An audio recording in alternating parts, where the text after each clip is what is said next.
In this video, I'm going to walk you through key points to look at when deciding if your refusal is worth appealing.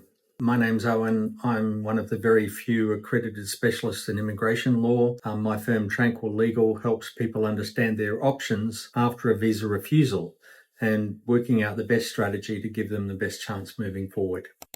Firstly, what does appealing a visa refusal actually mean? So appealing means asking a tribunal, or on rare occasions, the court, to review a decision by the Home Affairs Department, a delegate, someone authorised by the minister to make a decision about your visa situation. It's not just paperwork, it's a legal process that can and usually does take years. In most cases, you'll get to remain in Australia on a bridging visa while the appeal is underway, although that's not always necessarily the case. Importantly, you may or may not be granted work rights depending on your current status and when you appealed and how you appealed. And obviously the department would prefer that you didn't have work rights, because if you can't work, you can't pay your lawyers, you can't pay to stay here and fight. So your ability to fund your fight very much depends on your visa status and whether you've got appeal rights or not.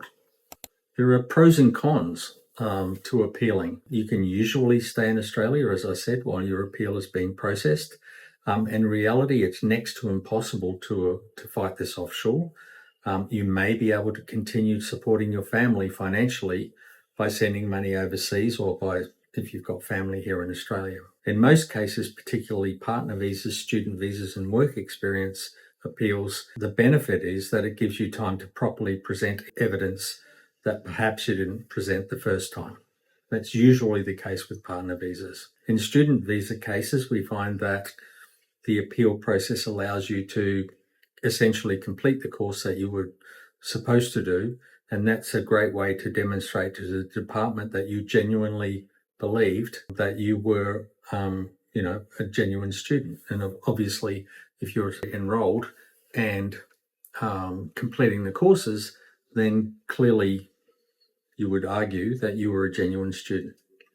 The disadvantage of appealing is that you are in limbo, right? You may not have work rights while you're on the bridging visa. You probably or potentially won't have travel rights. The process can take 5 to 7 years or longer. So you have to really decide, everybody digs in, they put their feet in the ground saying, we're not leaving Australia.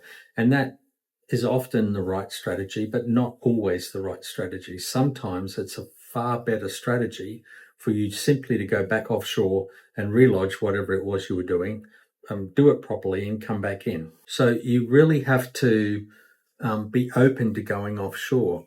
Reframe that leaving Australia idea, not as a failure, but as a strategic approach. In many cases, going home, fixing the problem and coming back is way, way, way faster. It's also emotionally less stressful, and it takes far less time than an appeal, because often people will appeal and they have no chance of success. They're just buying time.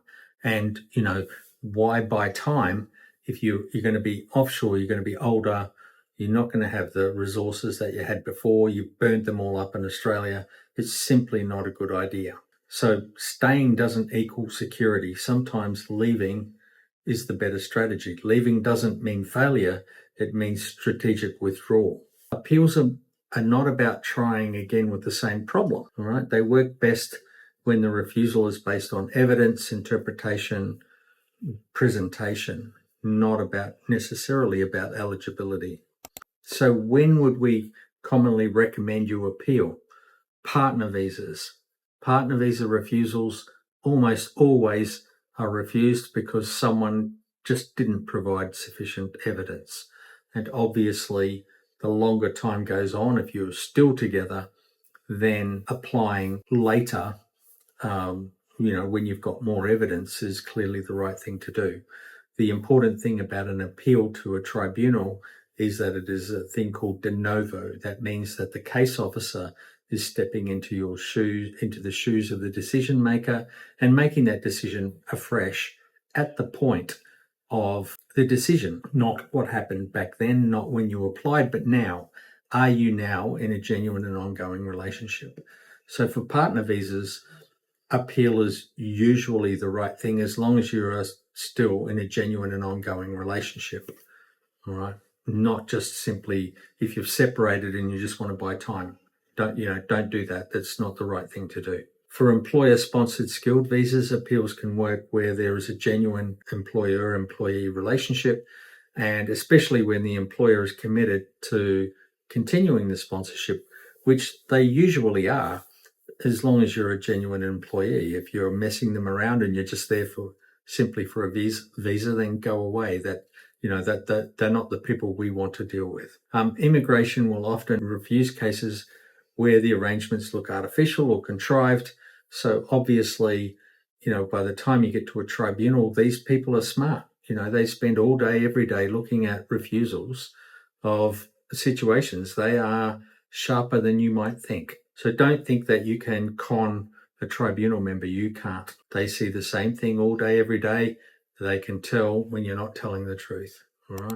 When do we decide that we don't want to appeal? Is where the visa applied for doesn't fit the person's situation, where they're applying for a student visa, for example, and they've spent 10 years in IT and suddenly they're doing a certificate 1 in hairdressing. That's not going to fly.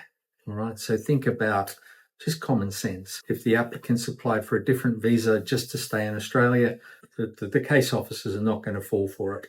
If you've been in Australia on various temporary residency student visas for 12 years and you're trying to convince immigration that you're now trying to do a student visa of some kind, it's not going to fly. Also, there's an enormous amount of fraud in the student visa field. So unless you are a genuine student, don't even consider appealing, and you're just going to waste your time and ours.